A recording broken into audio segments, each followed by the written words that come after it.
hemolítico diferencial. ¿Cómo es que tendríamos que empezar aquí? Síndrome coqueluchoide podría ser una causa. ¿Cómo es el síndrome coqueluchoide? Una tos energizante que deja sin aliento. Una tos quintosa, ¿no? ¿Verdad? Que generalmente es cianosante, energizante, la mayoría de las veces paroxística en exceso, ¿no?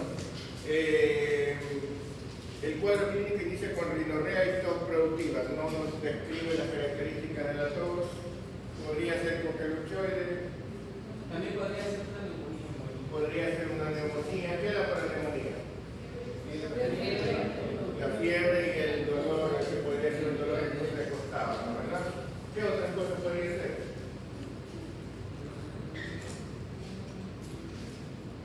Una linfofilitis.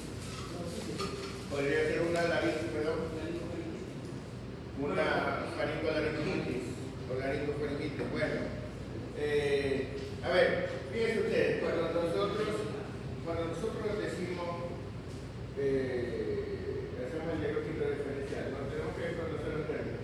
¿Cuáles son las partes del aparato respiratorio, doctor? En la escuelita pusimos las partes del aparato respiratorio. ¿Cuáles son las partes del aparato respiratorio? La nariz, Nariz. tráquea,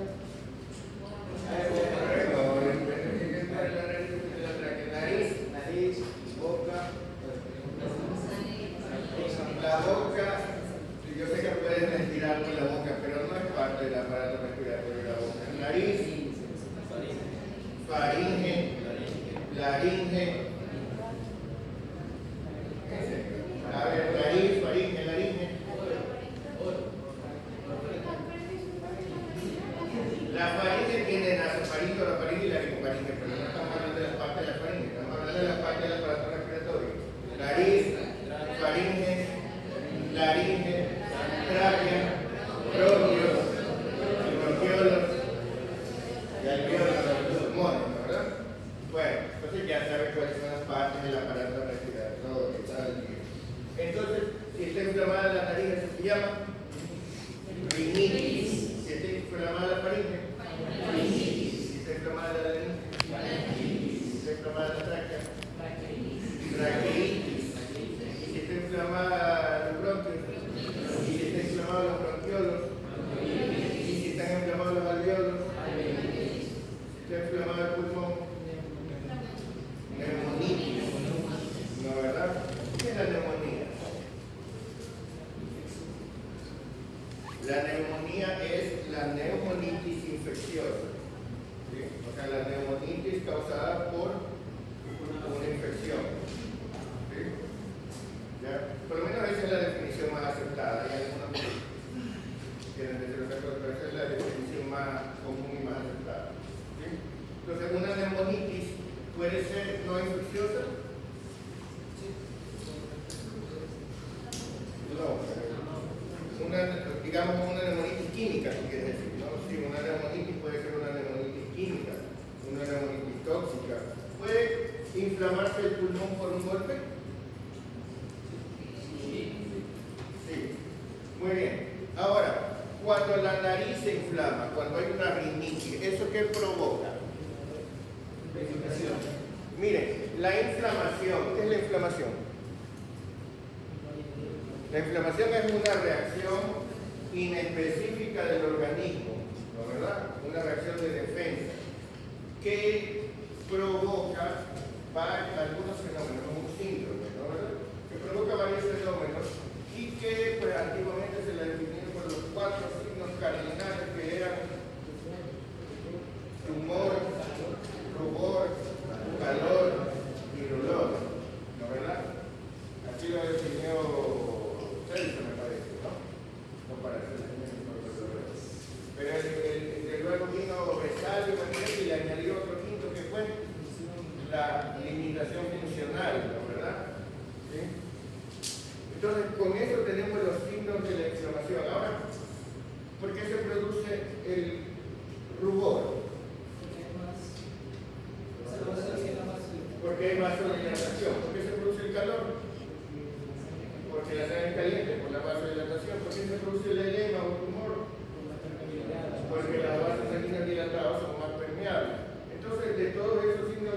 mayor parte son porque se produce vasodilatación. Una de las características de toda inflamación es que hay vasodilatación.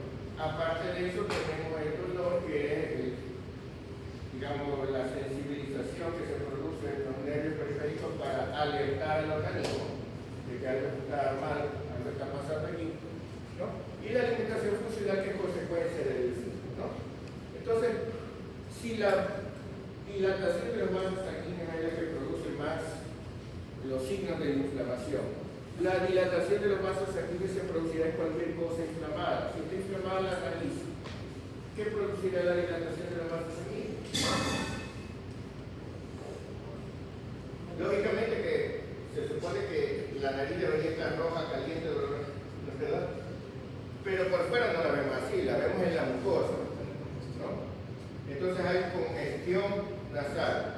La nariz es un sitio es un sitio muy estrecho, entonces con un poquito de edema ya se tapa. Entonces hay obstrucción nasal, hay congestión nasal. Tenemos tenemos rubor y calor, pero eso tendríamos que meternos a verlo, ¿no? ¿Ya? ¿Qué más tenemos? La permeabilidad, no solamente que aumenta cuando estamos hablando de las mucosas, la permeabilidad, el aumento de vascularización no solamente que produce tumor y rubor, sino que también aumenta la función glandular, porque las glándulas, mientras más líquido les llegue, más producen. Entonces se produce moco, se produce rinorrea, ¿no, verdad? También con el exceso de moco viene un reflejo, así como tenemos el dolor. Muchas veces la rinitis no produce dolor nasal, produce prurito, produce picazón. ¿Sí? ¿Por qué? Porque tanto el dolor como el prurito en realidad son cosas cerebrales, ¿no? El dolor no se produce en la nariz, no se produce en el dolor se produce en el cerebro. El prurito no se produce en los órganos, se produce en el cerebro. El cerebro es el que tiene esa sensación, ¿ya? Las sensaciones, todas las cosas que las sensaciones que el cerebro produce, a través del sistema límbico, las produce ¿para qué? Para generar digamos, para impulsarnos a hacer algo, para generar una respuesta. Si a usted le pica, usted se rasca, ¿no, verdad? ¿Sí? ¿Ya? Si a usted le duele, usted se aleja del dolor o se queda quieto o trata de no tocar esa zona, ¿verdad? ¿Sí? Si usted tiene hambre, come, si usted tiene calor, refrescarse, etc. Las sensaciones son maneras en que el sistema límbico influye en nuestra corteza cerebral para tratar de obligarnos a hacer algo para salvarnos, ¿no?, de algún peligro.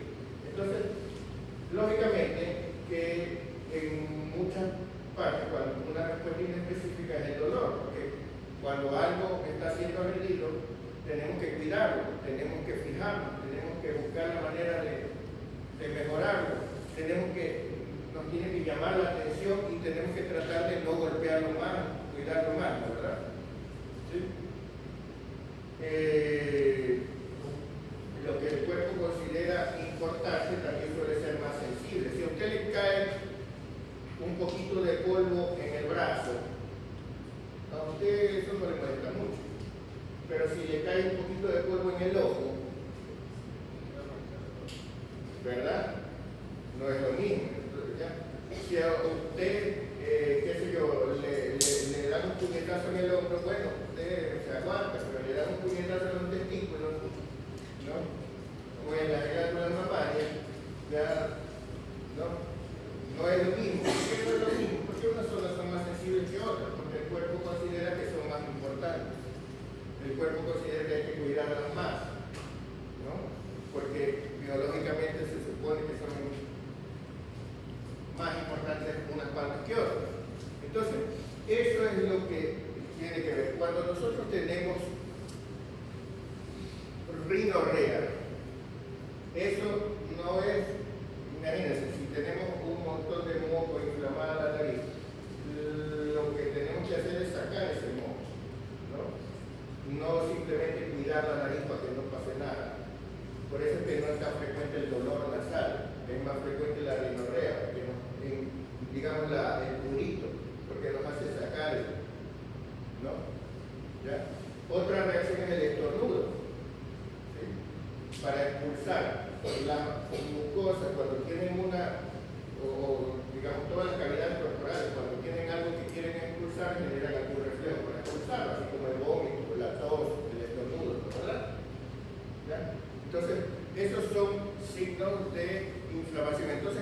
usted tiene que hacer el diagnóstico diferencial sindrómico de alguna parte de la inflamación, usted lo que ve es simplemente cuáles son los signos y síntomas. Si lo que tenemos es rinorrea, debe haber prurito nasal, o rinitis, debe haber prurito, debe haber rinorrea, debe haber molestia nasal, debe haber congestión nasal. Usted ve, encuentra eso, quiere decir que hay rinitis. ¿Aquí hay rinitis?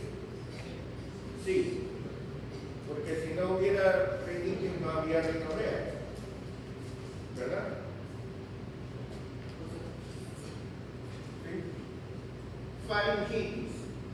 ¿Qué le produce la faringitis? Le produce dolor de garganta, ¿verdad?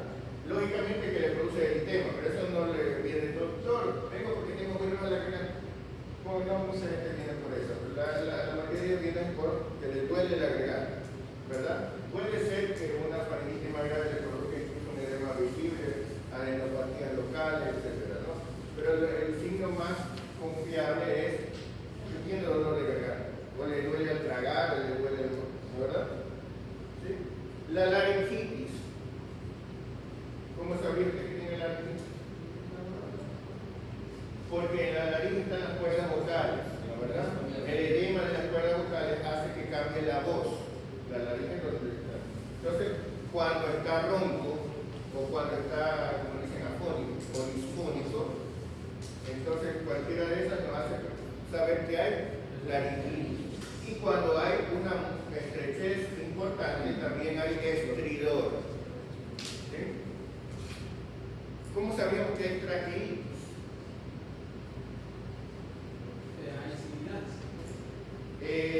La tráquea, la estrechez de la tráquea produce estridor también. El estridor puede ser por laringe o por tráquea. Ahora, aquí tenemos que diferenciar unas cosas. La laringe está dentro o fuera del tórax. Fuera del tórax. La tráquea tiene una parte adentro y una parte afuera del tórax. Ahora, ¿qué pasa durante el ciclo respiratorio? Que el tórax se expande y eso hace que el aire entre, ¿no es verdad? Pero al expandirse el tórax, no solo se expande el tórax, sino que se expanden todas las vías aéreas intratorácicas, ¿no es verdad? Lo cual quiere decir que todas las vías aéreas que están dentro del tórax, o sea, desde una parte de la tráquea para abajo, durante la inspiración se hacen más anchas. Pero las que están afuera es al revés, porque estamos absorbiendo aire desde arriba, entonces las que no están en el tórax, las que no están sometidas a la acción de las costillas, durante la inspiración se angostan. ¿Sí? Lo cual quiere decir que si tenemos una estrechez en la laringe, el estridor va a ser durante la inspiración, que es el sitio en el que más estrecho se va a poner. Y lo mismo si tenemos en la parte superior de la tráquea. Pero si tenemos en la parte inferior de la tráquea la estrechez, el estridor va a ser en la expiración. Y por esa misma razón, la estrechez de los bronquiolos suele comenzar con un estridor en la expiración. El asma característicamente comienza con un estridor expiratorio, no inspiratorio, porque los bronquiolos se estrechan más durante la expiración. Todo lo que está acá se estrecha más durante la expiración, ¿no? Bronquio, bronquiolo, la parte inferior de la tráquea. Yo, por ejemplo, estoy mal, pero yo lo que inspiro, yo oigo que la sibilancia. Cuando estamos hablando del asma, estamos hablando de una patología que puede dar una crisis leve, de no dar crisis, puede dar crisis leve, moderada, grave, ¿no es verdad? Yo le decía, el asma comienza con estridor expiratorio, pero el asma más avanzado hace que la estrechez sea tal que se oiga en la inspiración y en la expiración, ¿no?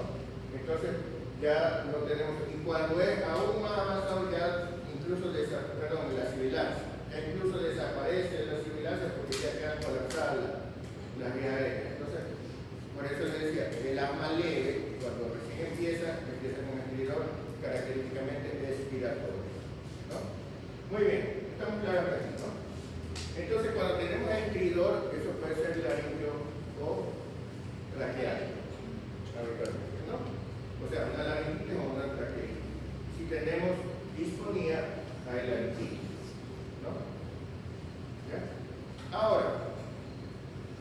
Cuando la inflamación está más abajo, en los, digamos, desde faringe para abajo, ¿no? Porque aquí lo que tenemos es la rinorrea. En todos los casos la inflamación va a producir secreción, pero aquí eso se manifiesta por rinorrea, que puede ser anterior o posterior. Pero desde acá no tenemos rinorrea por faringitis, no tenemos rinorrea por laringitis, sino que ese moco se expulsa. ¿De qué manera? ¿Por qué se expulsa? Por la tos. Entonces, la tos es inespecífica de cualquier parte de la vía respiratoria desde faringe para abajo. La tos es un reflejo para expulsar cualquier cosa que esté en las vías aéreas de la faringe para abajo. Es más, en algunos casos de rinitis puede haber tos. ¿Por qué? Porque cuando hay rinorrea posterior, la rinorrea posterior puede terminar estimulando el reflejo en la faringe. ¿Ya? Pero la tos propiamente es producida desde faringe para abajo. Salvo algunos casos rarísimos de tos neurológica, ¿no? Que están justamente un tumor en el centro de la tos. Ya, pero eso es muy raro, ¿no? ¿Estamos claros, no? Ahora, tenemos tos, lo cual quiere decir que no hay probablemente solo rinitis. Puede ser que sea una rinorrea posterior, pero ya nada más se puede ser que debe haber algo más. ¿Cómo sabemos las secreciones de acá? Entonces, si las secreciones están en vías aéreas gruesas, como tráquea, bronquios, ¿no? ¿Qué hacen esas secreciones?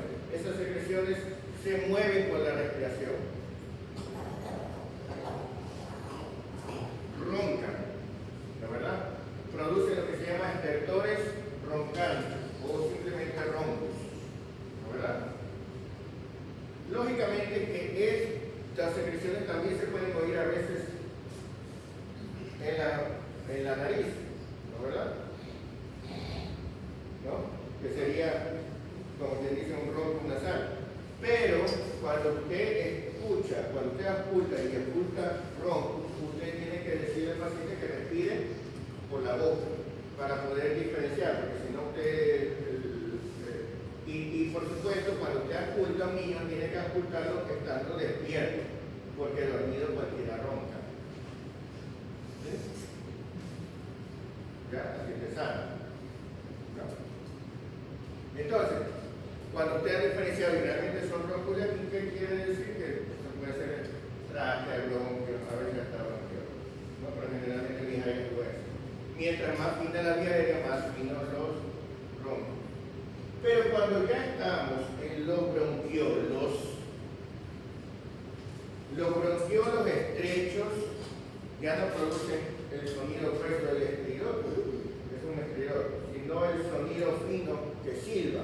Eso es lo que llamamos sibilancias, ¿no verdad?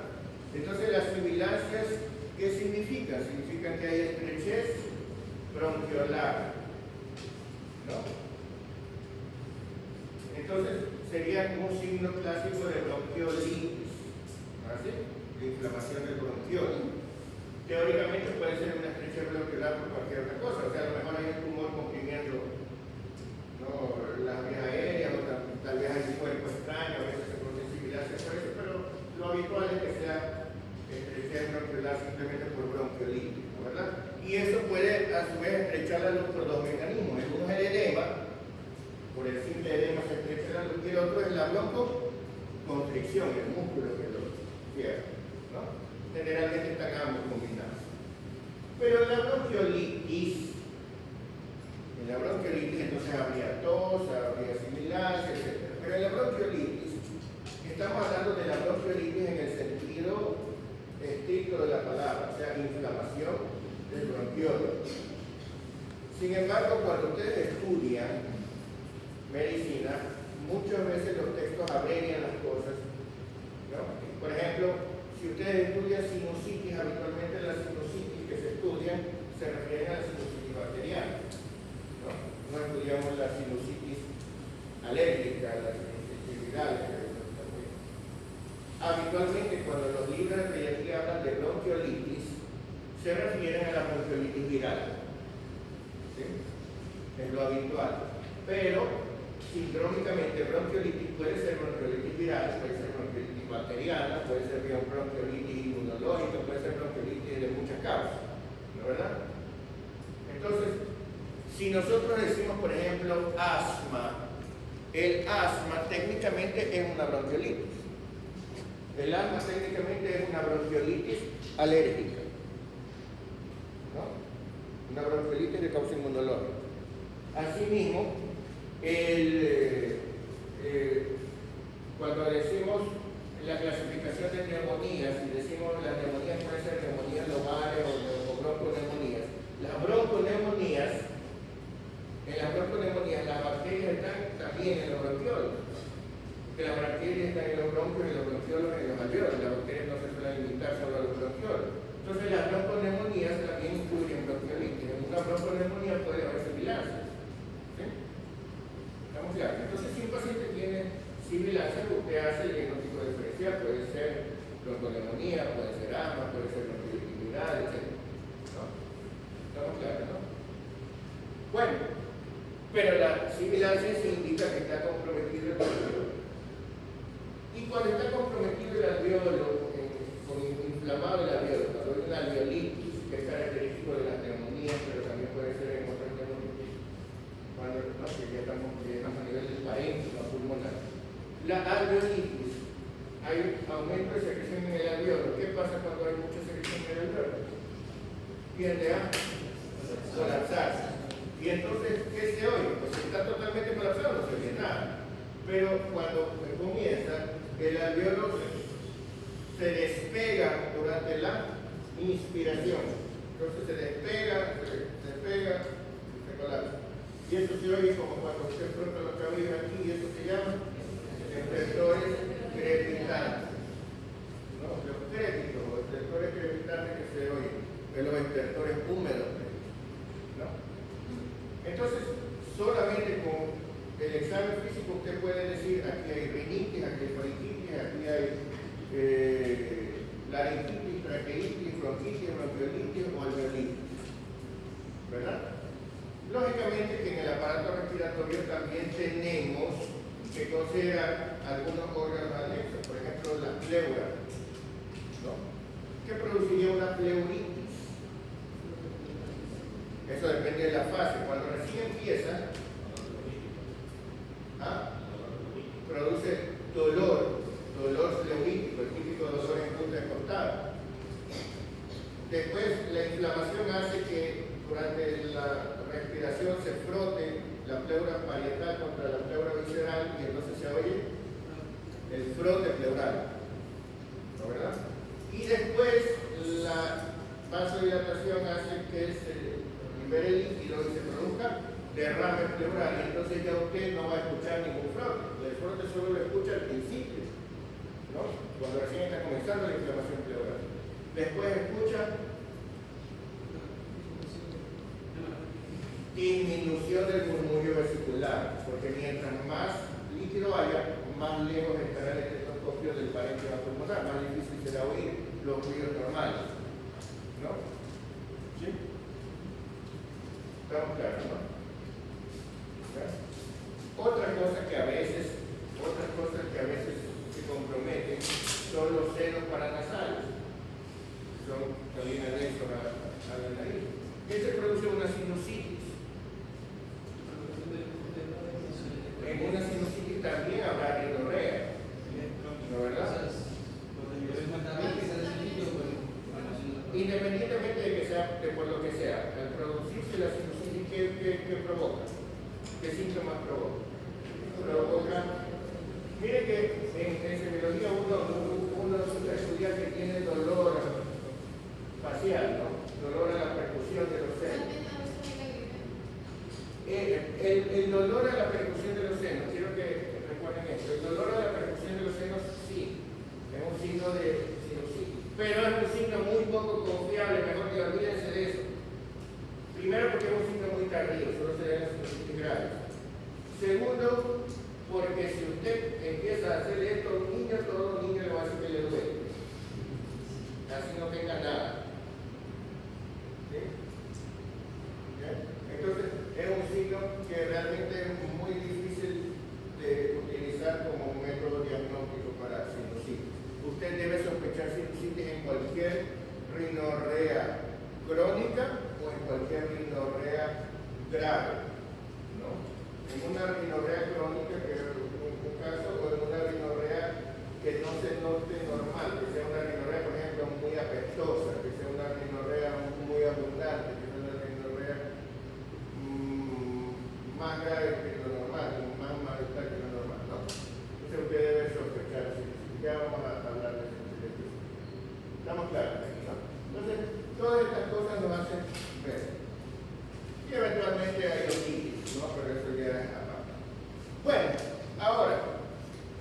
Lógicamente, el hecho de que haya inflamado una zona no quiere decir que esa sea la única inflamada. O sea, usted puede tener rinofaringitis, usted puede tener laringotraqueitis, usted puede tener bronconeumonía, ¿sí? Usted puede tener una combinación de cosas. Entonces, usted hace su diagnóstico sindrómico. Aquí tenemos dolor en emitoras de derecho, lo cual nos hace pensar, suponiendo, pues el dolor puede ser que tenga un infarto, puede ser que tenga una condritis, puede ser que tenga cualquier cosa, ¿no? ¿Ya? Pero, para sospechar, uno debe sospechar primero lo que englobaría todo. Si queremos hablar de síndrome respiratorio, entonces eso debería ser una rinitis que se ha entendido que ha llegado hasta pleura, ¿no? Para que llegue hasta pleura es una neumonía, por continuidad provocó pleura. Entonces aquí lo que tenemos que sospechar es una neumonía, pero podría ser que tengamos una rinitis viral y una condritis por el malestar general o una miositis por la reacción inmunológica o muchas otras cosas, lo tendríamos que ver. Entonces, para comprobar eso tendríamos que tomar una radiografía, ¿no verdad? ¿Qué observamos en esa radiografía? A ver, doctora, pase aquí. Preséntenos la radiografía.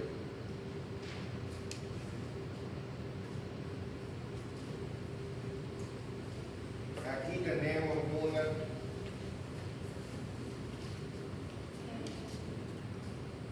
Primero díganos si es una radiografía lateral del pie derecho. Muy bien, ¿es una estándar?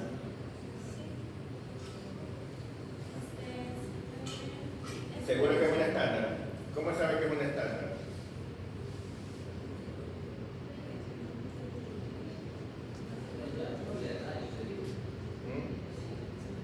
¿Qué condiciones debe cumplir para ser una estándar el tórax?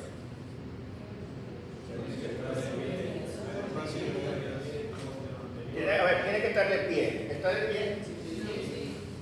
¿Está de pie o acostado? Sí. Dígame. ¿Cómo sabe que está de pie? ¿Cómo sabemos que está de pie? Porque se observa el nivel hidroaéreo de la cámara gástrica. Se ve que está la cámara pegada al diafragma, ¿no verdad? Lo cual quiere decir que el aire ha subido, porque si esto fuera acostado el aire no estaría aquí, el aire se habría ido para acá, ¿no verdad? Entonces sabemos que es de pie. Muy bien, ¿qué otra condición? Tiene que estar póstero anterior. Muy bien, ¿será? ¿Y cómo sabe que está antero posterior?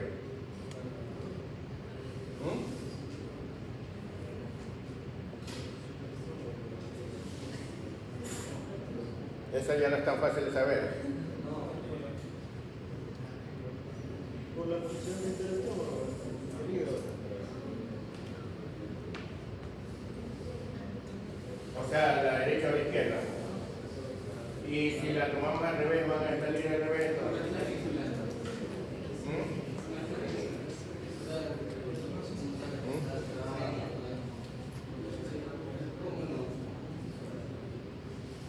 ¿Ah?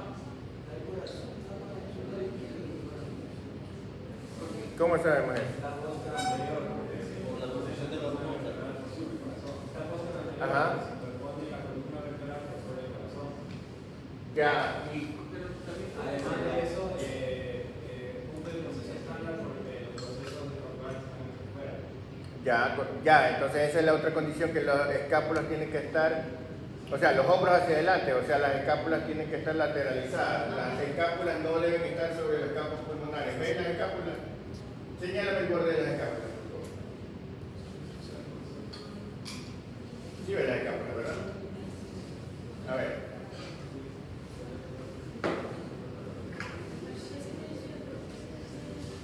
Aquí está la punta de la escápula, ¿sí lo ven? Aquí está el borde de la escápula, aquí está el borde de la escápula. ¿Sí? Aquí está, aquí, esta es la escápula.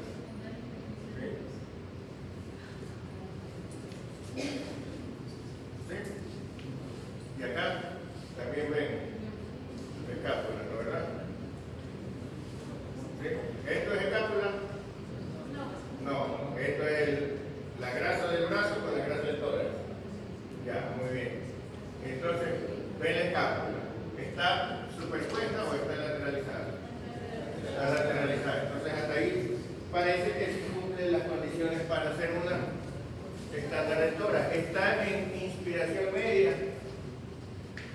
¿O está en inspiración forzada o expiración forzada? Parece que está en la mitad, ¿no? ¿Verdad? Los espacios intercostales también. Entonces, una estándar rectora es un poquito descentrada, pero penitas, ¿no? ¿Verdad? Muy bien. Y con eso ya podemos entonces buscar, ¿qué tenemos que ver primero? El nombre, la fecha, luego si está bien tomada, sigamos, y ahí partes óseas, ¿alguna alteración ósea?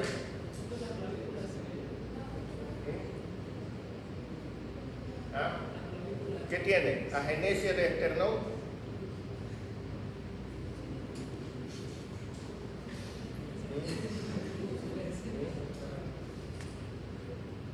Vamos, ¿qué tiene? ¿Tiene algo? No, nada, todo está bien. ¿Qué le pasa a la clavícula? ¿Ah? ¿Está luxada la clavícula? Aquí está la clavícula, ¿no, verdad? Ahí está un extremo de la clavícula. ¿Dónde está el otro? Ya, aquí está el otro extremo de la clavícula. ¿Qué les parece? Puede ser que simplemente el esternón está aquí. Nada más está un poco chueco y punto. ¿Ah? ¿Ah?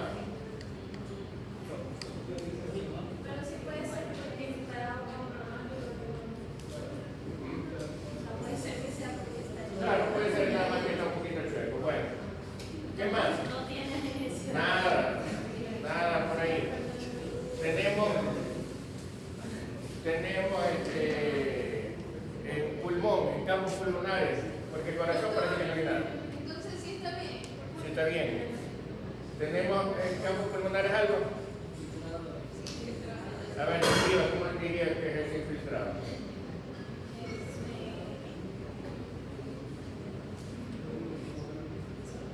¿Cómo se le escribe en imagenología? Sí, bien en imagenología, ¿verdad? Sí. Ya, entonces el tema que me voy a enseñar a escribir infiltrado. ¿Hay infiltrados de qué tipo hay? Infiltrados israelíes. Hay infiltrados intersticiales, hay infiltrados difusos, algodonosos, hay condensaciones globales, segmentarias, infiltrados nodulares, reticulares, reticulonodulares. ¿Qué diría que hay?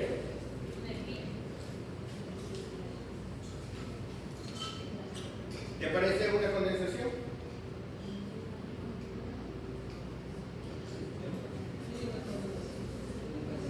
Diga, ¿qué le parece?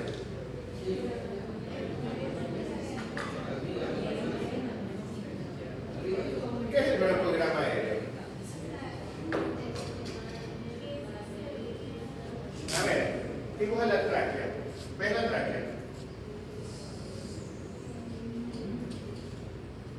¿Ves la tráquea? Sí. ¿Ah? Aquí está. A ver, aquí está la tráquea. Ahí empieza la tráquea. ¿Ven la tráquea? Sí. Ahí sí la ven. ¿La ven que llega hasta acá? Aquí está la tráquea. Aquí está la tráquea. ¿La ven o no la ven? Ahí sí la ven porque está dibujada. ¿Ven el bronquio? ¿Ah? Sí. ¿Ven el bronquio ahí?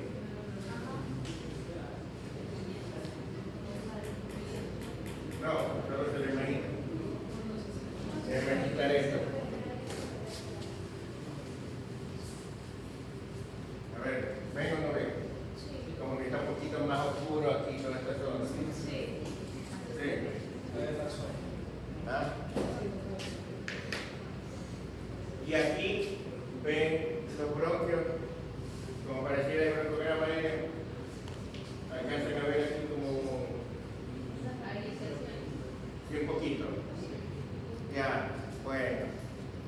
Entonces, tenemos ahí una zona que se nota más blanca, ¿no? Que se nota más blanca. Esta es una zona condensativa con broncograma aéreo, ¿sí? Lo cual nos hace pensar en que el diagnóstico más probable que decimos que era neumonía. Entonces, si esto es una neumonía, ¿en qué lóbulo está? ¿Ah? ¿Estará en el lóbulo superior? Estará en el lóbulo. ¿Cuántos lóbulos tiene este pulmón? Tres, ¿no? El derecho tiene tres. ¿En qué lóbulo estará? A ver, este pulmón tiene dos fisuras, ¿no? ¿Verdad? ¿Hasta dónde es el lóbulo superior?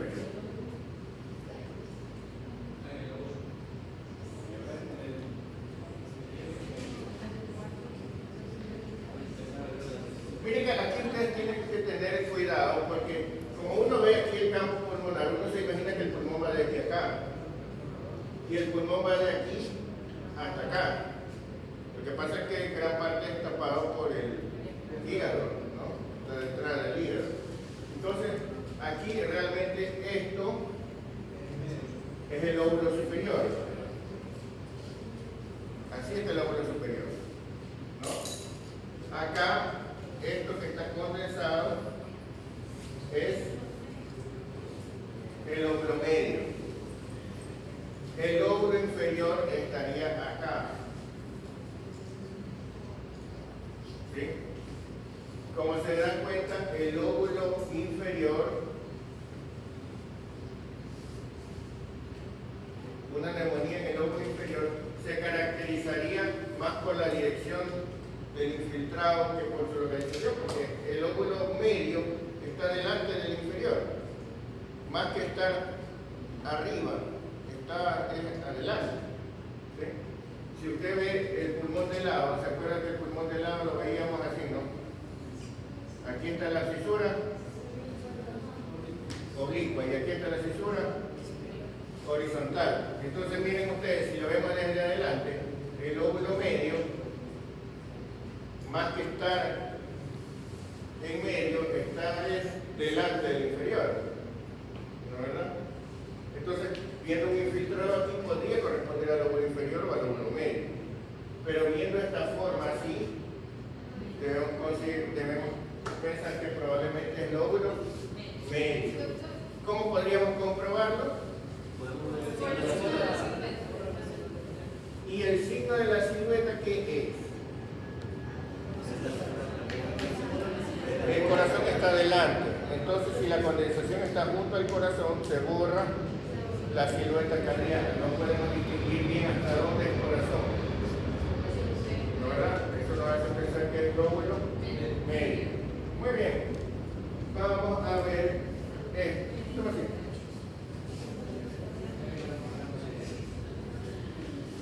A ver, doctor, que está confundido. Descríbanos esa resonancia magnética. ¿Ah?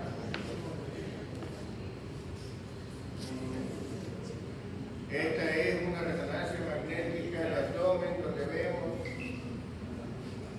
Es algo de una resonancia magnética. No es una resonancia magnética. No es una tomografía computarizada. Es una tomografía computarizada, axial, o coronal, o sagital, o parasagital. Transversal. Ya, es una tomografía axial computarizada de tórax. tórax. Toma en plano transversal. Donde. Evidencia. Bueno, hay infiltrados. A ver, describe la primera imagen, desde afuera hacia adentro, desde piel. ¿Cuál es la piel? La piel vendría a corresponder a esto, es el tejido solar subcutáneo. El plano óseo. Muy bien, a ver, dime los huesos que ves ahí. Serían las costillas. A ver, señálame cuáles son los huesos. ¿Qué huesos ves?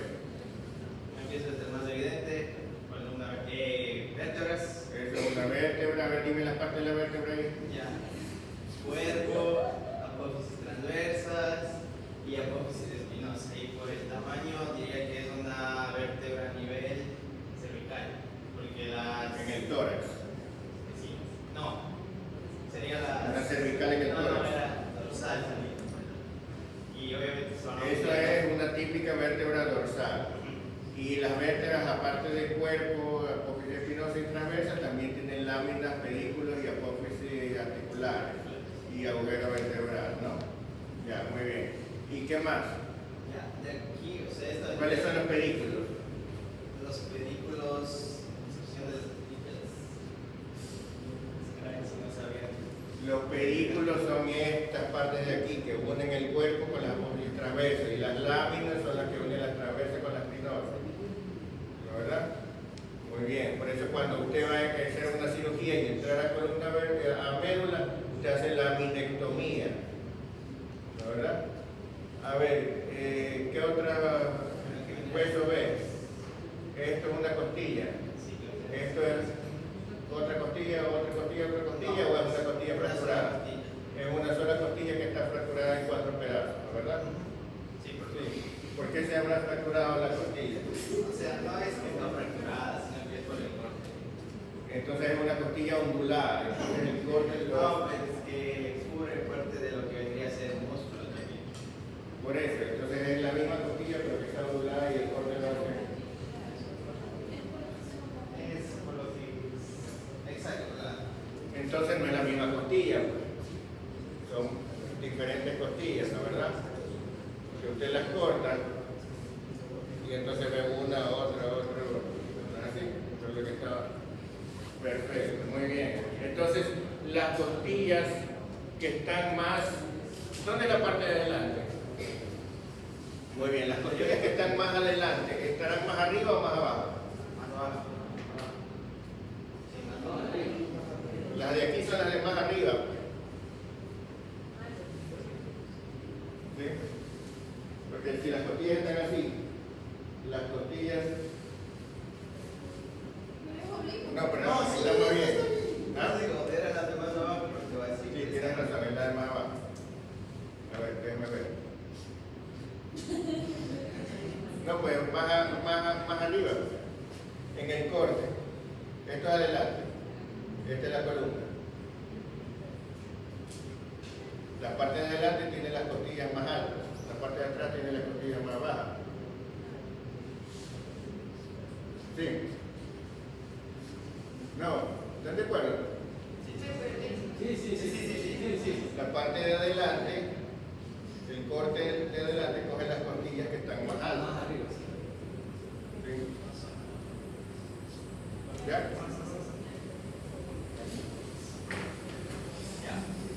O sea, la parte de abajo, pero de la costilla más alta.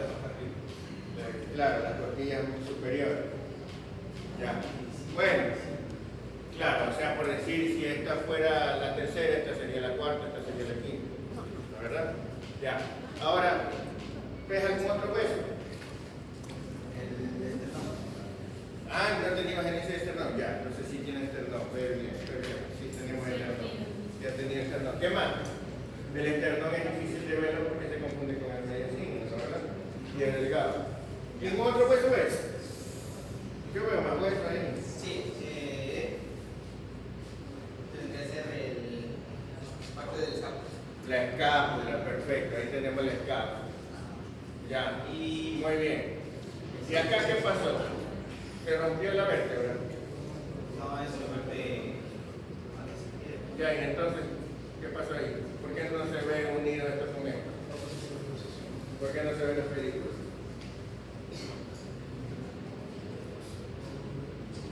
¿Ah?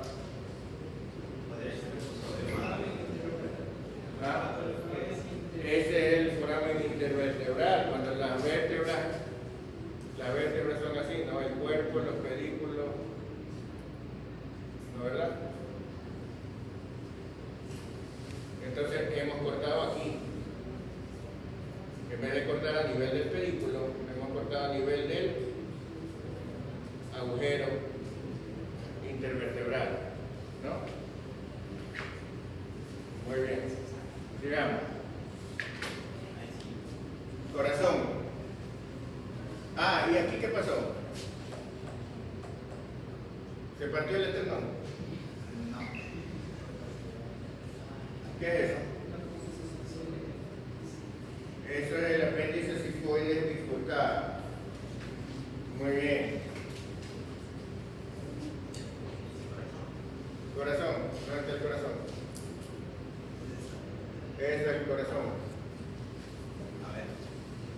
Aquí, A ver, de todas estas, ¿cuál es más, de estas cuatro, cuál es más arriba y cuál es más abajo? Las de más abajo y las de abajo.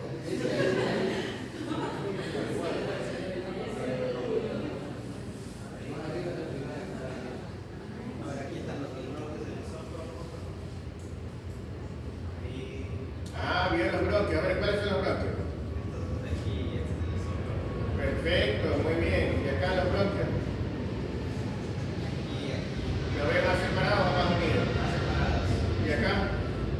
Acá ya solo se ve el bronquio izquierdo. Digamos, ya más ramificados, ¿no? ¿Verdad? No Por sé. lo tanto, Este este está más arriba. Muy bien. ¿Y aquí ve el esófago? No, no, está un sí, un poco. Sí, se ve el esófago. ¿Y acá ve el esófago? Mínimo. Mínimo. ¿Y acá? Ya nada, ya. Ya nada. ¿Será que tiene atresia esofágica? No, ya llegamos hasta al esfínter esofágico. Ya estamos en la parte más baja. O en el diafragma no está todavía. Y el esfínter está más abajo que el. ¿Por qué no vemos el esófago ahí? Claro, hay partes que están colapsadas. No es como la tráquea que está todo permeable, el esófago tiene partes colapsadas, ¿no? ¿Verdad? Por eso es que se lo ve aquí, casi colapsado. Acá probablemente el esófago sea de este ancho y solamente se ve un lado, o sea, está así, aplastado. ¿Sí me explico? ¿Ya? Lo mismo acá. Probablemente todo esto sea el esófago, pero solo se ve un extremo. ¿Sí? ¿Ya? Muy bien. Y... Bueno, esta yo sé que es la aorta, estoy seguro. ¿Cuál es la aorta? Esta de aquí. Muy bien, esta es la aorta. ¿Qué parte de la aorta? La aorta abdominal y No, mentora. no, aorta descendente. Ah, Descendente. la aorta descendente torácica. torácica. La aorta descendente torácica. ¿Y dónde está la aorta ascendente? No se ve, está más de arriba. En el corte de más arriba no la ven entonces. No lo alcanza a ver. No, pero aquí sigue siendo descendente. Ya, alcanza a ver. Bueno, ya, después. Sigamos con los pulmones. A ¿Qué ver, observa? un infiltrado Muy bien. que se va haciendo más marcado. ¿Que está en dónde? ¿Tiene broncograma aéreo o no? Sí. Ahí se nota muy bien el broncograma aéreo. ¿Y dónde está situado? En el lóbulo medio. En el lóbulo medio. Usted puede ver que está adelante, ¿no? ¿Verdad? ¿Sí? ¿Ve las glándulas mamarias? Sí. Ya, muy bien, perfecto. Muy bien, entonces hemos comprobado que se trata de una neumonía del lóbulo medio. Neumonía lobar. ¿Verdad?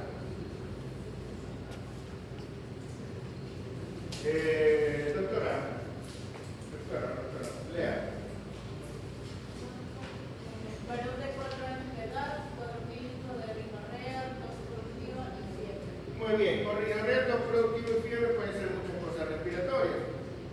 En este caso tenemos esta radiografía. ¿Qué nos llama la atención ahí?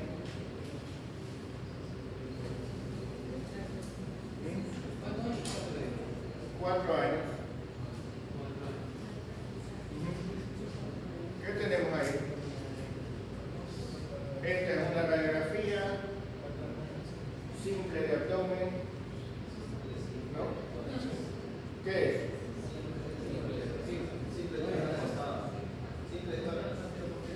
Es una AP de tórax en posición de cúbito. Ajá. Centrada la columna, simétrica las clavículas. los brazos hacia arriba y los omóplatos cubriendo parte de los campos, pero aún así no podemos decir que esto nada más sea omóplato, ¿verdad? Corazón normal y encontramos un infiltrado. ¿El corazón qué? ¿En qué sentido un poquito por abajo? O sea, un poquito verticalizado. Sí, y también lo vemos aquí haciendo la sombra. ¿Por qué vemos la sombra del corazón hasta acá?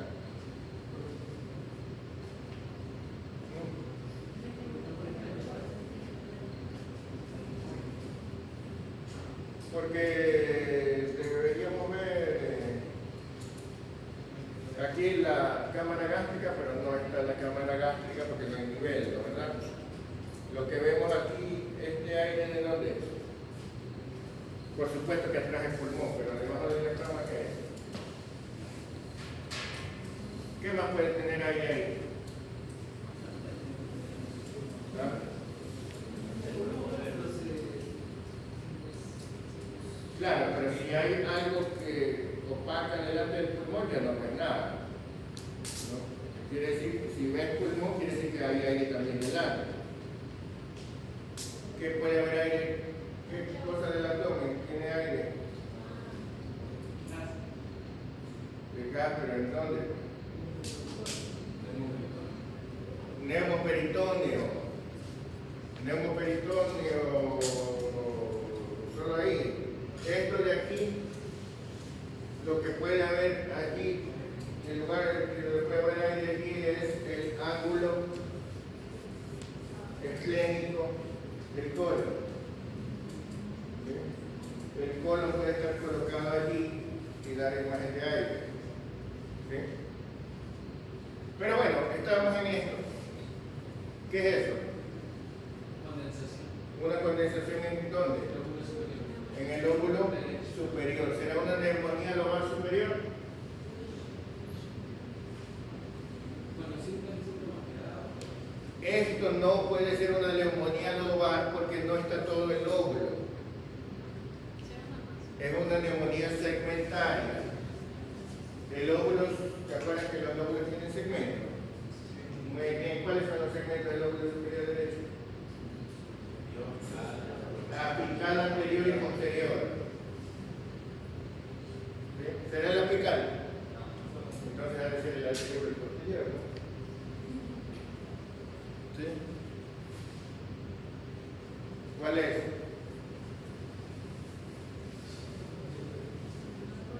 El posterior. ¿Sí? Vamos al siguiente. A ver, doctora, lea. Varones de 7 años de edad con antecedentes de parálisis cerebral infantil, por asfixia perinatal y varios cuadros previos de neumonía, presa dos productiva y fiebre. ¿Cuál sería la primera sospecha diagnóstica de esta tos productiva y fiebre? Me encontré.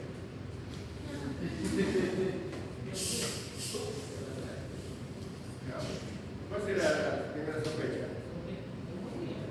Otra neumonía, ¿no, verdad? ¿Por qué la parálisis cerebral infantil no podría producir neumonía? ¿O no tiene nada que ver? A causa B, B causa A, o C causa A y B. ¿No? Bueno, veamos primero la radiografía. A ver, doctora, usted.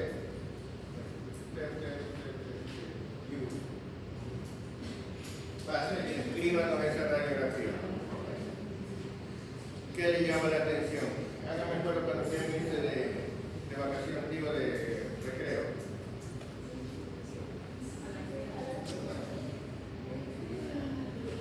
Aquí encontramos una... Sí, vamos.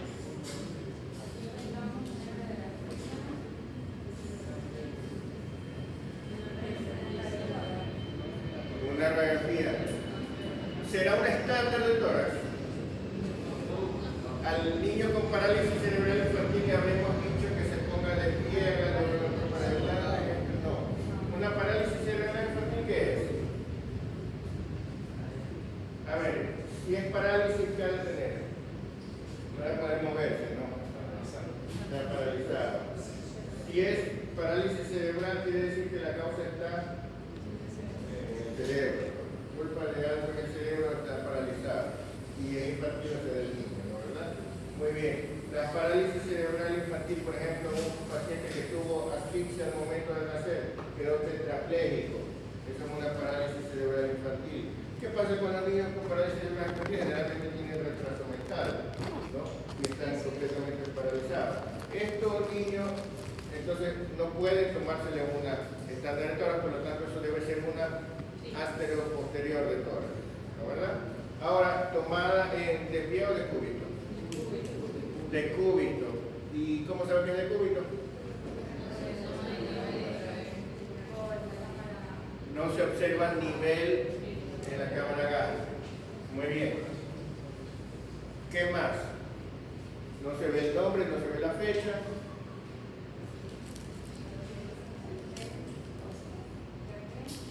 Dígame primero si está recta, simétrica, asimétrica, que es lo primero que hay que ver. ¿Qué observamos entonces? En partes óseas.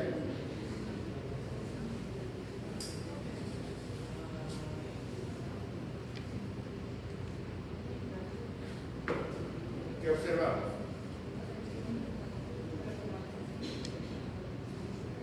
¿Puede usted hablar un poquito más alto que no le escucho?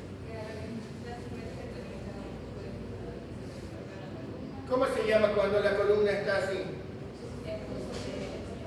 Entonces observamos una escoliosis. ¿Cómo decimos si está hacia la izquierda o hacia la derecha? Una escoliosis de concavidad hacia tal lado o de convexidad hacia tal lado. ¿Cómo sería en este caso?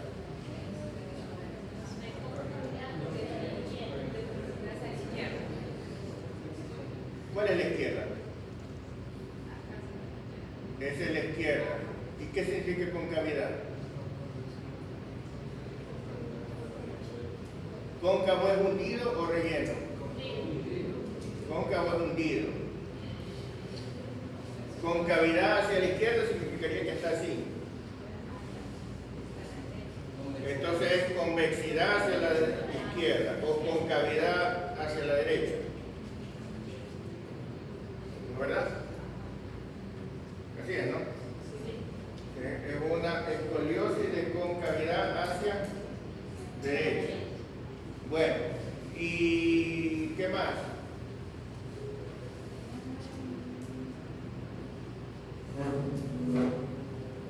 ¿En partes óseas ve algo más? ¿A qué se deberá esa escoliosis? Si notan que los espacios también son asimétricos, pero por la misma escoliosis, ¿no? ¿Verdad? Ahora, dígame, también está medio chueco, ¿qué? Parece que estuviera tomado así. O sea, también está rotada. ¿Eso quiere decir? O sea, le han tomado como inclinado. O sea, está paralizado, ¿verdad? Agotado le han tomado medio inclinado. Sí, pero es que hay una escoliosis, porque aquí empieza por este lado y acá por este lado. ¿Ya? Y por supuesto que quedan los hombros desnivelados, ¿no? Ahora tenemos también, a veces, no necesariamente acá, pero a veces tenemos roncoescoliosis, ¿no? Pero eso es otra. ¿Cuál sería la causa de esta escoliosis? La parálisis de los músculos hace que poco a poco se vayan, porque la postura normal la mantiene los músculos, ¿verdad? Muy bien, ¿qué más tenemos? También tenemos imágenes radiolúcidas. ¿En dónde? En el lóbulo superior derecho, medio y inferior. ¿Podrías acercarte y señalar? Pero no sé si la clase sería medio inferior.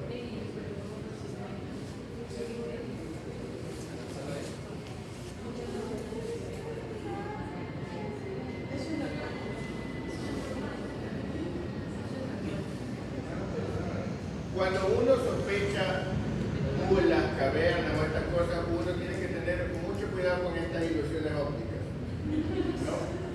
Porque efectivamente,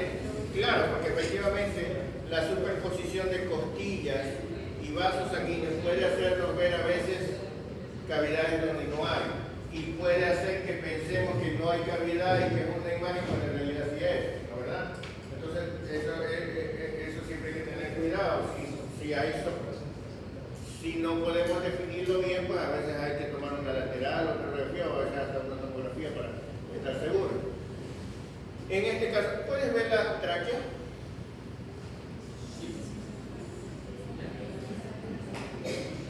Correcto, sigue la tráquea. ¿Dónde está la carina? Sí sabes que es la carina, ¿verdad? ¿Qué es la carina? La carina es el ángulo donde se bifurca la tráquea, ¿verdad? Aquí está la carina. ¿Sí ven? Aquí está la división de la tráquea.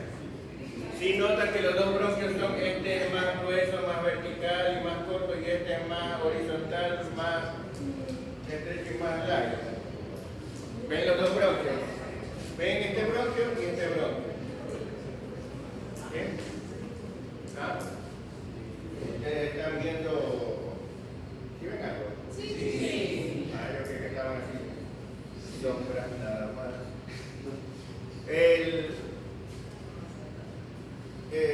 Y observan que hay una zona condensativa. Entonces, ¿en dónde está esa zona condensativa?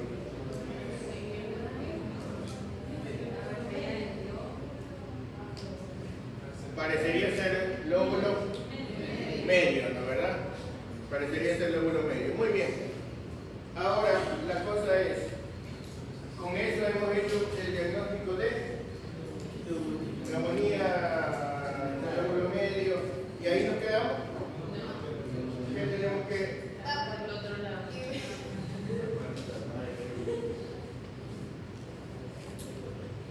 ¿Qué tenemos que buscar? ¿Ven algo del otro lado?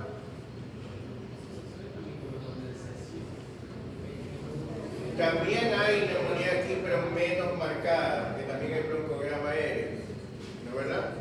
Pero después de diferenciar la neumonía, tenemos que buscar causa. ¿Y cómo buscamos causa?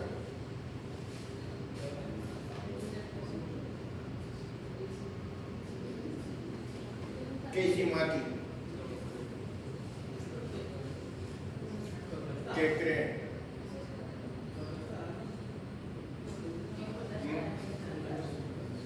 ¿Sí ven que esto es redondo? Esto es una fluoroscopía, ¿no, verdad? Es decir, aquí lo que hicimos fue administrarle un medio de contraste. ¿Será vario? Tendríamos que administrar un medio de contraste que no sea vario, porque estamos buscando por qué está haciendo neumonía y por qué podría estar haciendo neumonía un paciente con un problema cerebral. Por la broncoaspiración. Por broncoaspiración, efectivamente. ¿Sí? ¿Qué observan en los campos pulmonares aquí? Porque normalmente esto está bien que vaya al estómago, pero está bien esto. Que usted trague y se vaya la comida a los pulmones. Esto significa que hay broncoaspiración de medio de contraste.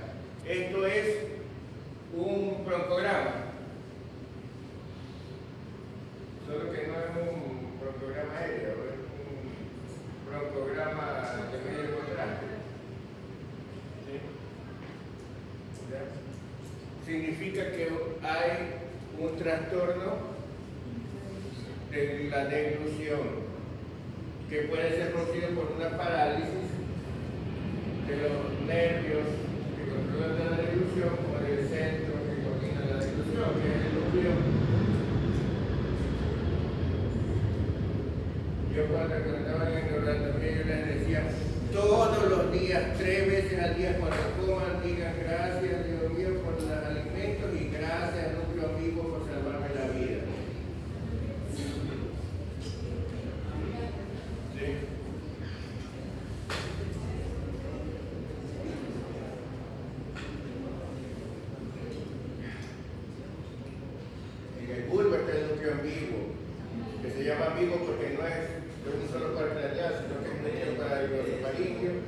para el nervio gástrico y para el vago.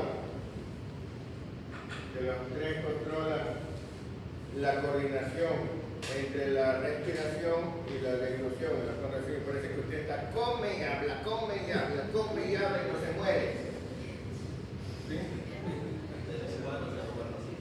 ¿Ya? De repente nomás que se le va un poquito de arroz por ahí, ¿verdad? Pero casi, si no, yo estaría muerto hace rato. Pero si eso está mal, entonces pasa esto. Tiene neumonía a cada rato por respiración. Gracias.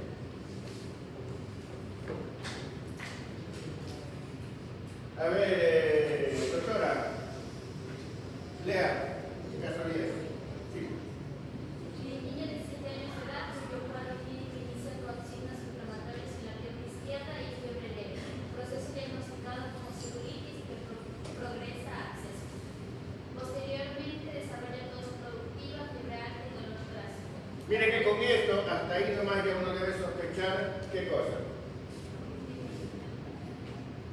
Un paciente que comienza con una celulitis, luego se hace absceso y luego tiene tos, fiebre y dolor torácico. Usted debe sospechar que se hizo una diseminación hematógena del germen del absceso hacia el pulmón, que se hizo en una neumonía, ¿verdad?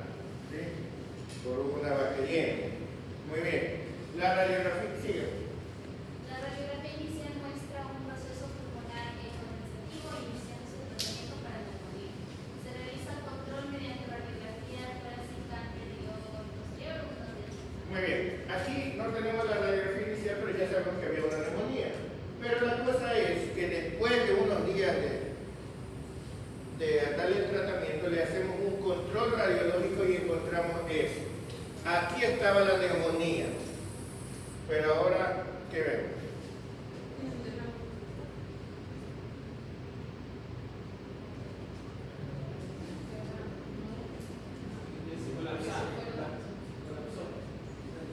A ver, doctora, usted.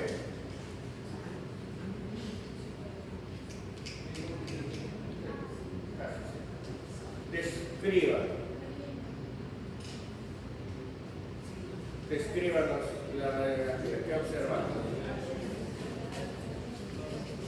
Primero la fecha, la ropa y el nombre.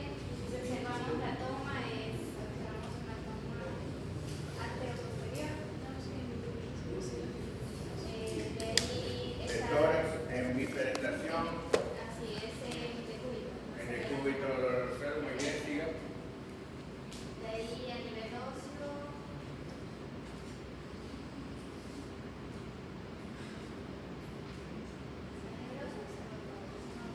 Observa que tiene puesto un catéter. Sí. ¿Dónde está? Muy bien. Entonces, ¿en dónde está? En una. Se supone que intentó hacer una vía central, ¿no? Casi que llegó. Y también está hablando por teléfono.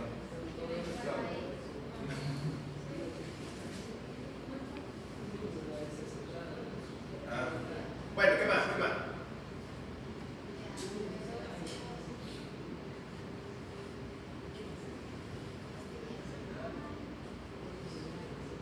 Costillas están bien, columna vertebral está bien, omóplata está bien, húmero está bien, mandíbula está bien.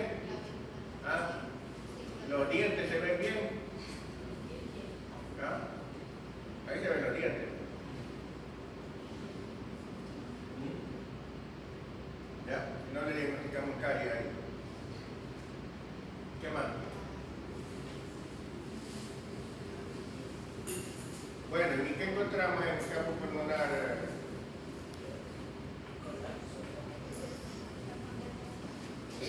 Una condensación simple nada más. ¿Dónde está el derrame?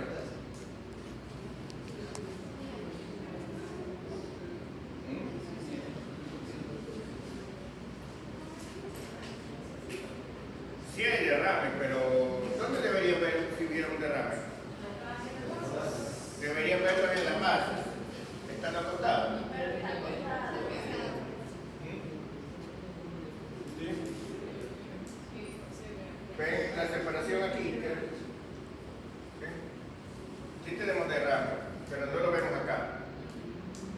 ¿no? ¿Qué más?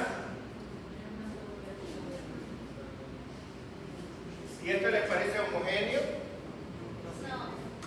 Bueno, como no estaban seguros de qué era, entonces le tomamos esto. A ver, descríbame eso. Allá, mira, allá. No me mire con esa cara de odio y resentimiento. Sería una Tomografía axial computarizada de tórax. Diga.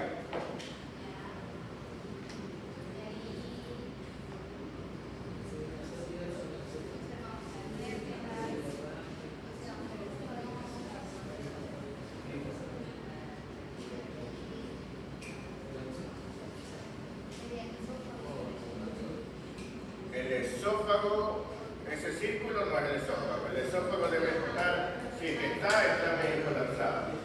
Cuando ven un círculo ahí, esa es la tráquea. Aquí ven tráquea, aquí está la carina, se está dividiendo los dos bronquios, ¿no verdad? Aquí hay bronquio, etc. Bueno, sigamos. ¿Qué pasa?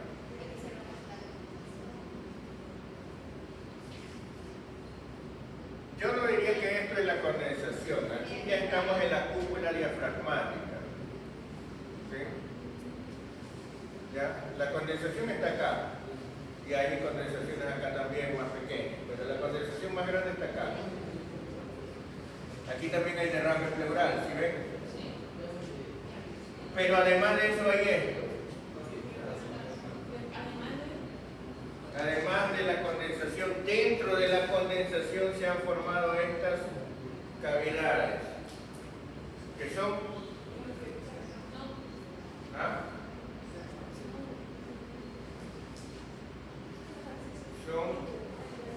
bulas.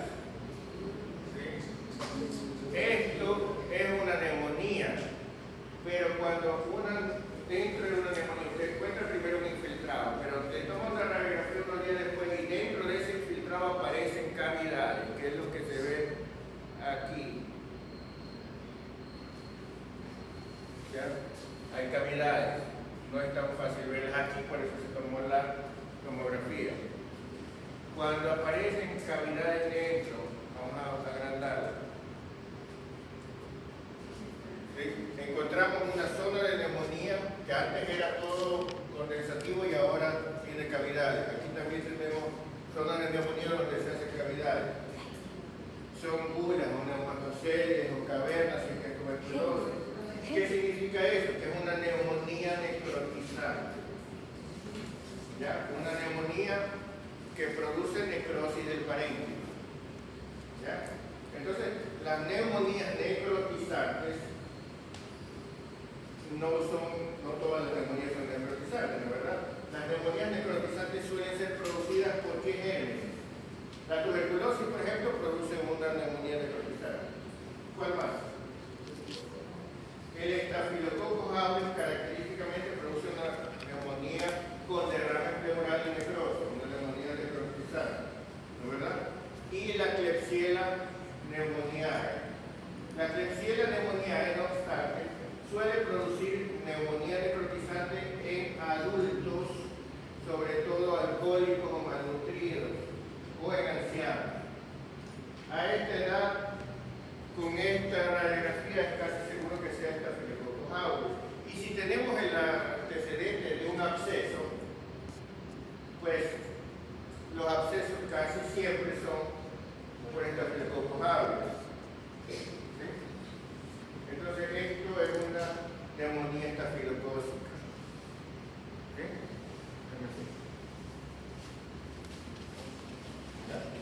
Secundaria a diseminación hematógena desde una zona de celulitis y luego absceso. ¿Qué es la celulitis?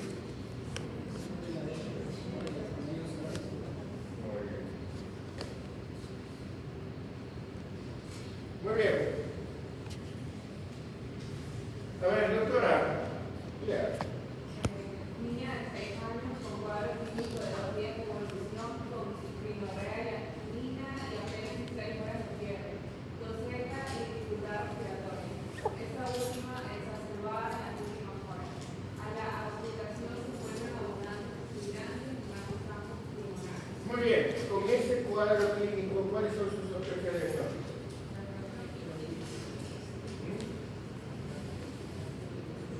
tenemos rinorrea, comienza con rinorrea vigilarina, o sea, comienza con una rinitis, ¿verdad? Luego presenta tos seca y dificultad respiratoria, lo cual quiere decir que lo que sea que pasó se extendió, ¿no? Las vías aéreas. Y cuando ya hablamos de sibilancias, entonces sí que hemos llegado a bronquiolo, lo cual quiere decir que nuestro diagnóstico diferencial está entre asma, bronquiolitis, bronconeumonía y otra cosa más rara que podría ser cuerpo extraño. Pero con este cuadro clínico que parece ser infeccioso, entonces asma, bronquiolitis y bronconeumonía serían las cosas, ¿no? No asma pura, sino una infección que luego se complicó con asma o se desencadenó una crisis en las manos. Bueno, entonces, eso sería nuestra sospecha diagnóstica. Nuestra radiografía es esta. ¿Ya? Entonces encontramos pezones asimétricos, ¿no? ¿Qué es eso? Electrodo. Ah, ya, yo creí que tenía pezones supernumerarios. No, es otro electrodo. Ya, muy bien. Sigamos. ¿Qué más? También está hablando por teléfono. No. ¿Ah?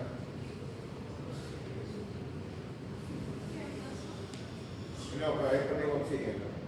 Ya, ¿qué más? Una manguera. Un tubo de... ¿Qué más?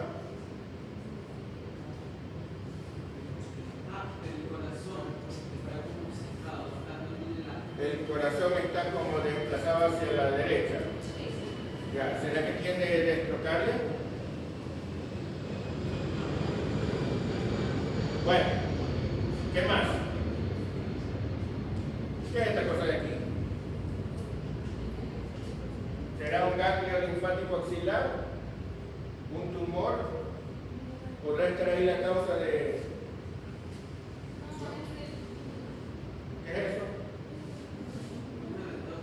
¿Ah?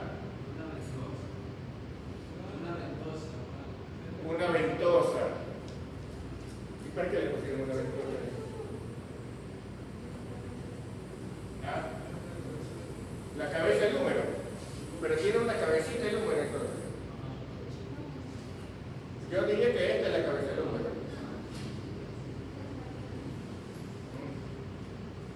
¿Qué será eso? ¿Ah? Por Dios, esto es anatomista. Esa es la apófisis coracoides de la escápula. ¿Sí se acuerdan de la apófisis coracoides?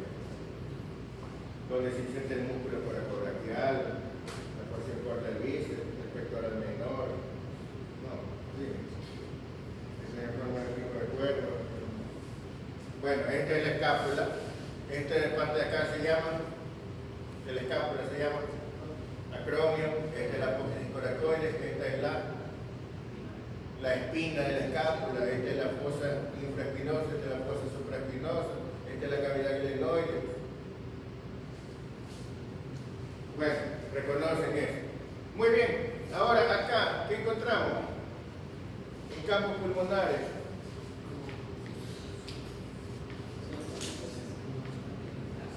¿Cuál era su sospecha diagnóstica?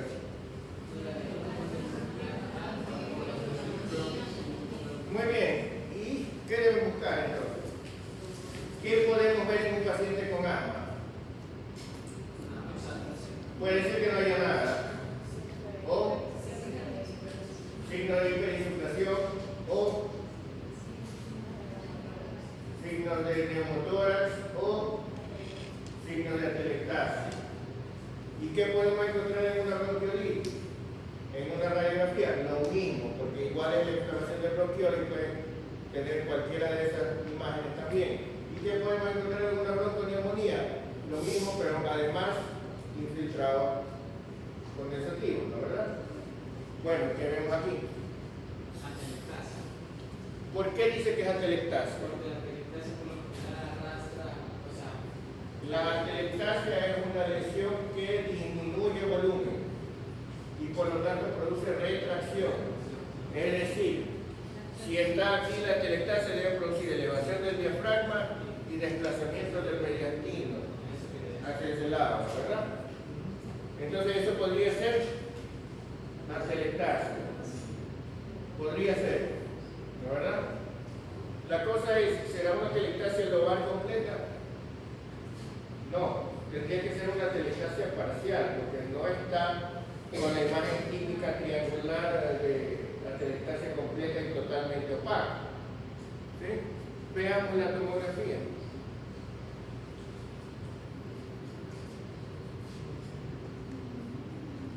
¿Qué observan?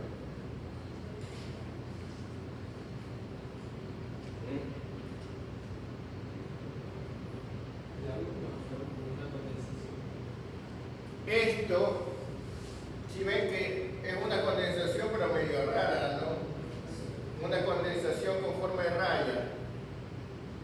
Eso es lo que llamamos una banda atelectásica. Banda. Es una atelectasia. Lo que pasa es que como no todos los alvéolos tienen la misma tendencia a colapsarse, los alvéolos periféricos tienen más tendencia a colapsarse que los otros, inferiores más que superiores, etc., ¿no? Entonces, a veces una banda de alvéolos se colapsa antes de colapsarse todo el óvulo, y entonces tenemos esta imagen,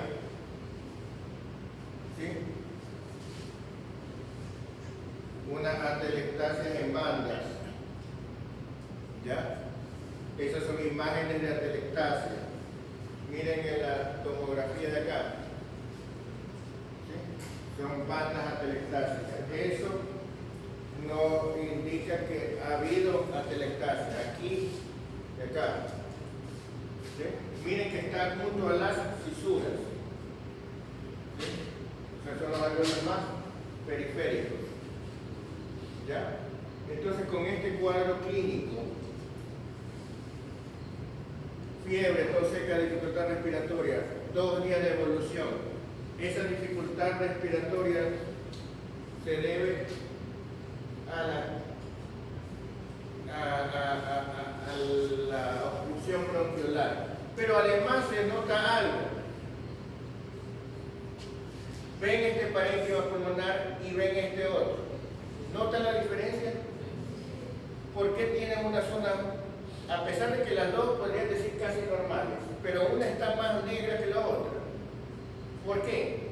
Porque tienen unas zonas hiperinsufladas. Es decir, tenemos unas zonas atelectasiadas y otras hiperinsufladas. ¿Sí?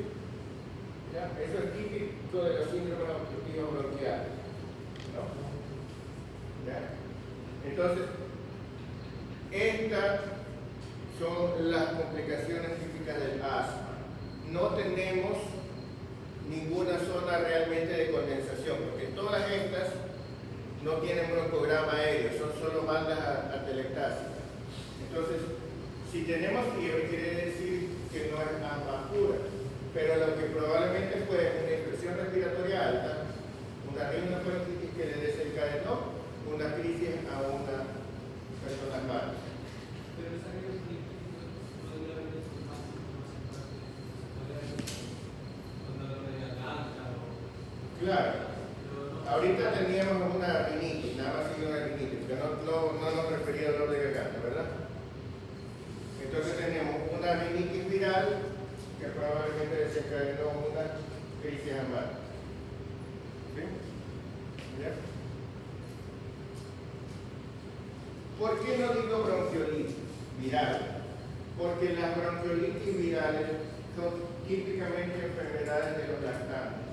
Las bronquiolitis virales suelen producirse en niños más o menos entre 6 meses y 2 años, ¿no? ¿Ya? A esa edad son típicas las bronquiolitis. ¿Sí? A veces un poquito de menos edad, a veces un poquito más de edad, pero ya a esa edad es muy difícil que sea una bronquiolitis viral. ¿Sí? El asma también tiene que ver con la edad, porque un recién nacido no le da asma. ¿Pero por qué? Porque no ha tenido tiempo de sensibilizarse contra algo, ¿no, verdad? Antes decíamos menos de 2 años bronquiolitis, más de 2 años asma. Antes se decía así. Se decía que un niño de menos de 2 años no se podía diagnosticar asma. Porque efectivamente era muy raro ver asma en un niño de menor de 2 años. Pero eso era antes. Cada vez más se ve asma en niños pequeños, en la lactancia. ¿Por qué? Porque antes comíamos comida criolla. Estábamos expuestos a los alergenos normales de nuestro ambiente. Pero ahora, el lunes comen comida china, el martes comida japonesa con sushi, el miércoles comida árabe, el jueves come comida italiana, el viernes comida mexicana, sí, la verdad. Entonces, resulta que ahora, y eso sin contar los cachitos, los tortitos y todos todos los ultraprocesados y transgénicos y todas las cosas que ya no se sabe que tienen. Entonces, cada vez más vemos reacciones alérgicas muy tempranas. He llegado a ver crisis asmáticas en niños de 6 meses, ¿ya? Que es muy temprano realmente. Un niño de 5 meses con una primera crisis asmática. A esa edad no pensaríamos bronquiolitis. Otra cosa importante para el diagnóstico entre asma y bronquiolitis es que la bronquiolitis suele ser un episodio único. Si usted tiene 3 bronquiolitis, debe ser asma. ¿Ya? Si usted tiene bronquiolitis, así nos decían, bronquiolitis que se repite es asma, ¿no? Porque claro, a usted le puede dar varias veces bronquiolitis, pero es mucha coincidencia, ¿no? ¿Ya? Es como que ayer se fracturó, el día se volvió a fracturar y mañana se vuelve a fracturar, no, pues ya pensemos que tiene osteogénesis imperfecta. ¿De verdad? No sé. Bueno, entonces esto es muy bien. A ver, doctora. Ya. Caso 12. Niña de 8 años con cuadro clínico de otra revolución con dolor en el pecho. Toda productiva, fiebre y dificultad respiratoria. En la presentación se perciben sibilancias generalizadas y disminución del murmullo vesicular en el apex derecho. Muy bien. ¿Qué significa apex? Punta, verde. Muy bien. A ver, doctora, pase. Usted. Ahora sí usted. Descríbanos esa linda radiografía.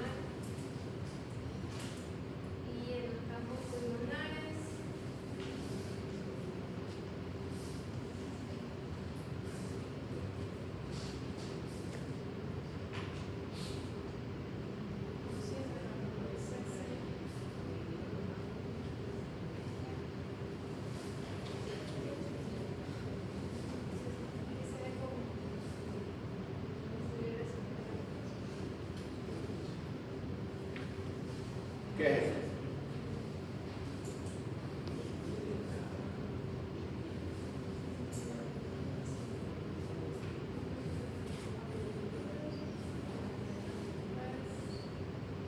Describa lo que ve, Campos pulmonares, tórax izquierdo. No sé si son infiltrados. ¿Cuál es el izquierdo?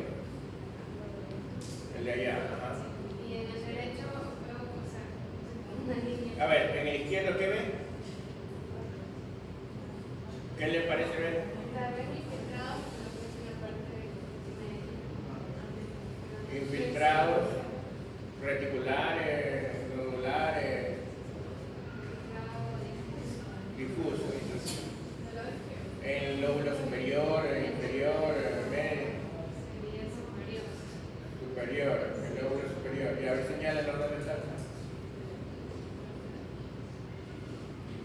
Ya. ¿Y en el campo pulmonar derecho qué observa?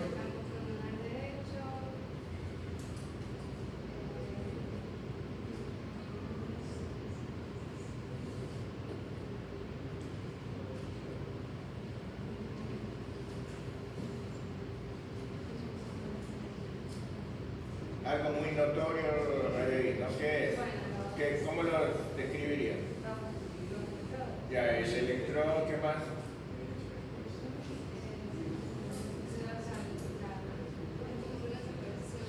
¿Qué cosa?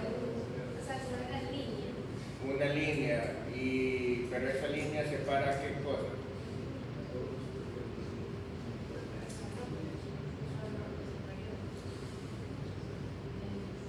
A ver, ¿cómo describirían ustedes eso? ¿Qué me dicen?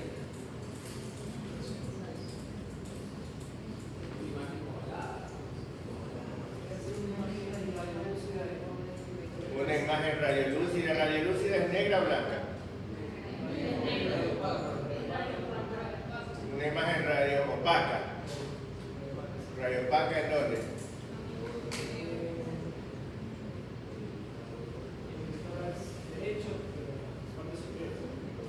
En el lóbulo superior, en el vértice derecho.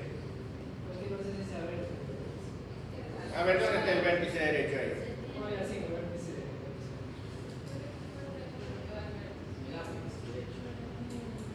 Ok. Y cuando encuentran una radioopacidad en campos pulmonares, ¿qué es lo primero que deben definir? Si hay broncograma aéreo o no. ¿Hay broncograma aéreo o no en esa imagen? No. Y si no hay broncograma aéreo, ¿qué significa? Puede ser que hay una consolidación neumónica produce broncograma aéreo. Una cosa que no produzca broncograma aéreo o es un derrame pleural o es un colapso total, una telestasia, ¿no? ¿Ya? ¿Cómo se diferencia un derrame de una telestasia?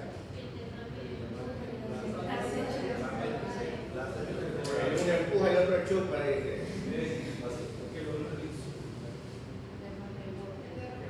El derrame hace efecto de masa y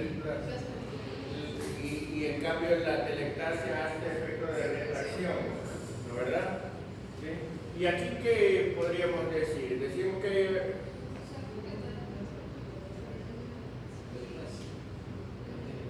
normalmente, ¿hasta dónde llega el lóbulo superior?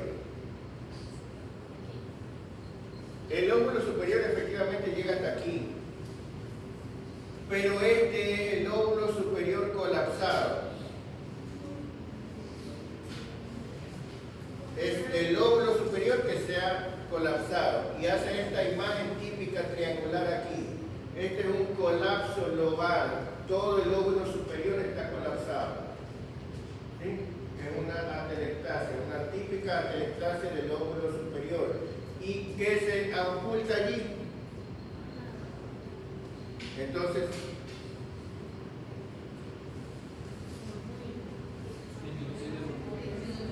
¿ya? ¿Sí? ¿Por qué no abolición? Porque deberíamos decir abolición, ¿no? Lo que pasa es que el tórax de un niño es pequeño y usted alcanza a oír el murmullo de los otros lugares. ¿Sí? ¿Ya? Pero propiamente esto no está generando nada. Claro, entonces, dependiendo de qué tan fuerte respire también, ¿no? Pero sí, normalmente abolición o si no disminución se quiere, ¿no? ¿Ya? Ahora, ¿qué? No, si hace retracción, lo que pasa es que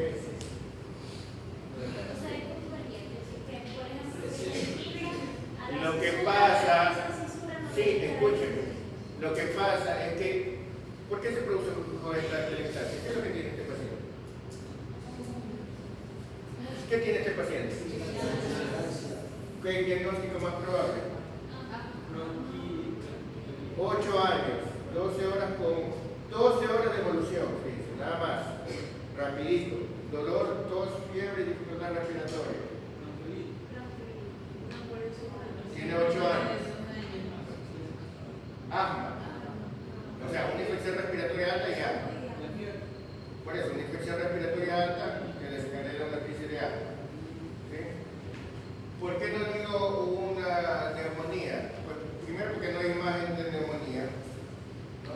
Y porque una neumonía no produce dificultad, escúchenme, para que se produzca dificultad respiratoria, una neumonía no produce dificultad respiratoria, o por lo menos no produce una dificultad respiratoria que se note. ¿Sí? ¿Ya? Produciría de pronto una línea de grandes esfuerzos, nada más. ¿Por qué? Porque mire que ustedes pueden sacar un pulmón y sigue respirando. ¿Ya? Si usted tiene solo un lóbulo comprometido, eso no basta para tener dificultad respiratoria. La dificultad respiratoria se produce en los procesos generalizados, ¿sí? Como el asma, ¿sí? Se obstruye todo, ¿no? ¿Ya? Entonces, y puede darse una neumonía, pero una neumonía con un gran derrame pleural o una neumonía inmensa, porque esté cogiendo los dos pulmones, etc., ¿no? ¿Ya? Entonces ahí se podría producir. Entonces, acá, este paciente tiene efectivamente esto. Pero, ¿por qué no vemos elevado el diafragma? Porque también tiene hiperinsuflación acá. Entonces, este paciente tiene hiperinsuflación en unas partes y colapso en otras, y por eso no se nota la retracción, porque el diafragma, el uno lo baja y el otro lo sube, entonces ¿sí? ¿Ya? Entonces por eso es que no tenemos esto. ¿Sí? Este mismo paciente, un par de horas después, luego de hacer terapia respiratoria, solamente para eliminar el tapón de moco y lo que estaba tapando ahí, se hiperizó. ¿Sí? No hay neumonía, como pueden ver, solamente queda una banda telestásica pequeña. ¿Sí? ¿Ya? Fíjense que yo le decía, el tratamiento de una telestasia es más urgente que el tratamiento de una neumonía. Urgente, no importante, urgente, hay que hacerlo más rápido. Porque si se demora, eso se convierte en una neumonía. Y tratar una neumonía es mucho más largo y mucho más difícil que nada más tratar un colapso. ¿Sí? Muy bien. Receso.